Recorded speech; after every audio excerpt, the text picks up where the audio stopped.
I love that line, really, the line about the land where you are a stranger, you know. And everything that happens in the Bible, almost everything that happens in these more archaic stories in particular, is laid out geographically. The metaphor is geographic. So you move to a land that you haven't yet occupied, maybe that's full of strangers, and then the land is what's granted to you. But it's perfectly reasonable to think about this from the perspective, from a more abstract perspective, that's much more relevant to modern people with our incredibly complex societies.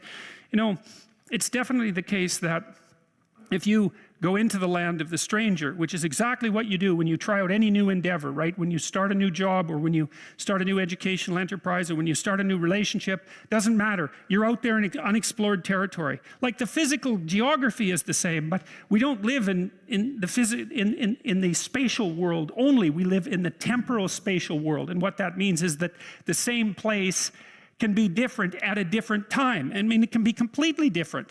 And so if you're in your house, but you have a new person in your house, well, your house is new for all intents and purpose, because the territory surrounding that new person is the territory of the foreigner, essentially. And the same thing happens to you when you start a new job. And you'll find that when you start a new job, especially if you've stretched yourself a little bit beyond your zone of comfort, that you very much feel like an imposter, right, when you're first there. And then the question is, well, how do you master that? And the answer to that seems to be, well, it seems fairly straightforward. If the place that you're in has any degree of possibility, if it isn't inhabited by demons, so to speak, the best way to act is to lift your aim upward and attempt to get your act together, and to tell the truth, and to live a meaningful life, and to do difficult things, all of that.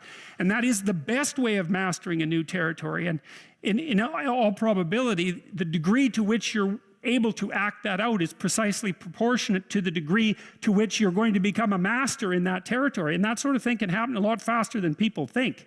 You know, it's really quite remarkable how fast you can move forward if you can establish yourself somewhere and prove yourself useful, assuming that you're around people to whom proving yourself useful actually matters. Like, I know perfectly well that you can end up in an employment situation where you're punished for your virtues, right? In which case you should just get the hell out of there. And really, you get out of there and you go find somewhere where, if you work hard and do what you're supposed to do, you're actually going to be rewarded, right? Because that's not a workplace, that's hell, and you should just leave there.